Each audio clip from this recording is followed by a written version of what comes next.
Please देवर जी, मुझे तुम्हें अपनी बाहों में लेना है। भाभी यहाँ ये कोई जगह नहीं है। देखो देवर जी, मेरा बहुत मन है। सोनिया रोहित के साथ वॉशरूम में चली जाती है और बस वहाँ उनकी बेशर्मी शुरू हो जाती है। रोहित आज ऑफिस से दोपहर में ही आ गया। अरे देवर जी, आज दोपहर में ही आ गए, क्या बात है? हाँ भाभी, आपको तो पता ही है, आज लंच लेकर नहीं गया था और बाजार का कुछ खाने का मन नहीं था। सोच रहा था घर आकर आपके हाथ के गरम गरम पराठे और सब्जी खाऊंगा।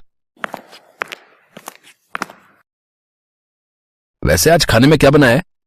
भिंडी की सब्जी बनाई है। मुझे पता था कि तुम्हें भिंडी की सब्जी बहुत पसंद है। मेरे दिल में आवाज आई कि तुम आने वाले हो, इसलिए मैंने भिंडी की सब्जी बना ली। ओह भाभी, आपकी इन्हीं अदाओं पर तो मुझे प्यार आता है। मेरा तो जी कर रहा है कि भिंडी की जगह आपको रोटी के साथ लपेट कर खा जाऊं। मैं तुम्हारी भाभी हूँ, बीवी नहीं जो मुझे लपेट कर खाओगे। हाथ तो लगा कर दिखाओ। अच्छा जी, अभी बताता हूँ। छोड़ो न देवर जी, कोई आ जाएगा। माँ जी कमरे में सो रही हैं, ऐसी आवाजें सुनेंगी तो जाग जाएंगी और पता नहीं क्या सोचने लगे। हाँ ठीक है, पर मनाली जाते समय मुझे प्रॉमिस करो, तुम ट्रेन के डिब्बे में मेरे साथ ही बैठोगी। अच्छा, तुम्हारी होने वाली पत्नी तुम्हारे बराबर में बैठी होगी, मैं तुम्हारे साथ कैसे बैठ पाऊंगी भला? अरे कोई बात नहीं भाभी, उसे बड़ा पता चल रहा है, वो बहुत सीधी है और थोड़ा बहुत प्यार का नाटक उसके साथ भी कर लूंगा। रोहित का अपनी भाभी सोनिया के साथ नाजायज रिश्ता था, पर इस बात के बारे में घर में कोई भी नहीं जानता था। दोनों चोरी छुपे क्या बुरा कर्म कर रहे हैं, इस बात की किसी को भी कानो कान खबर नहीं थी। रोहित की सगाई हो चुकी थी। उसकी मंगेतर प्रिया की सगी बहन रिचा मनाली में रहती थी। रिचा का बेटा हुआ था, इसलिए वो खूब धूमधाम से अपने बेटे का नामकरण संस्कार कर रही थी। इसमें उसने रोहित के परिवार वालों को भी बुलाया था, इसलिए रोहित और उसकी फैमिली प्रिया की फैमिली के साथ रिचा के घर मनाली फंक्शन में जा रहे थे। रोहित की शादी को सिर्फ 2 महीने बाकी रह गए थे, फिर भी रोहित और सोनिया की हरकतें रुकने का नाम नहीं ले रही थी। सब लोग मनाली के फंक्शन के लिए निकलते हैं। ट्रेन में अलग अलग सीटों पर सब बैठ गए थे। सोनिया का पति अनुज उसे माँ की सीट पर बैठने के लिए कहता है। सोनिया, माँ की सीट पर बैठ जाओ। प्रिया और रोहित एक साथ बैठेंगे तो अच्छा लगेगा। प्रिया काफी देर से माँ की सीट पर बैठी है।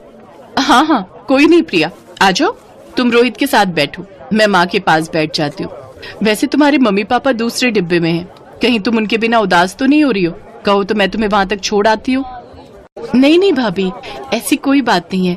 मम्मी पापा से अभी मेरी फोन पर बात हुई है, उन्होंने खाना खा लिया है, वो सो चुके हैं। सोनिया, कोई बात नहीं, प्रिया ने आगे चलकर हमारे घर की बहू ही बनना है। सोनिया को यहीं बैठे रहने दो, इसी बहाने वो हमारे साथ थोड़ा वक्त बिता लेगी। प्रिया रोहित की सीट पर ही बैठ जाती है। गाड़ी का एसी फुल स्पीड पर था, इसलिए सबने कंबल ओढ़ रखे थे। कुछ देर बाद अनुज और सोनिया की सास अपनी अपनी सीट पर सो गए। प्रिया को भी नींद आ रही थी। रोहित के कंबल में ही वो एक साइड में सो गई। प्रिया को रोहित के कंबल में सोता देखकर सोनिया मन ही मन गुस्से में आ रही थी और वो गुस्से में रोहित के फोन पर मैसेज करने लगी। रोहित, मुझे तुम्हारे कंबल में आना है। तुमने प्रिया को अपने कंबल में घुसा रखा है, उसे हटाओ, मुझसे ये सब देखा नहीं जा रहा। भाभी, ऐसे कैसे हटा दूं? वो मेरे बिल्कुल नजदीक बैठी है। अच्छा, कोशिश करता हूँ। प्रिया, भाभी को ना सामने माँ के साथ परेशानी हो रही है, हम अपनी सीट पर बैठा ले। हाँ हाँ, क्यों नहीं, आ जाओ भाभी, आप भी यहीं आ जाओ। ठीक है, वैसे मैं कबाब में हड्डी तो नहीं बनूंगी ना? भाभी, आप भी ना कैसी बातें करते हो, प्लीज। सोनिया बहुत खुशी से रोहित के कंबल में घुस जाती है और रोहित को छेड़ने लगती है। तभी प्रिया रोहित के कंधे पर अपना सिर रखकर सो जाती है। तुम तो बोल रहे थे ट्रेन में मेरे साथ टाइम बिताओगे, यहाँ तो उल्टा हो रहा है। तुम इस प्रिया के साथ बैठे हो, देखो ना तुम्हारे कंधे पर सिर रखकर बैठी है, इसका सिर हटा दो। भाभी, अगर मैं इसका सिर हटा दूंगा तो ना अच्छा नहीं लगेगा।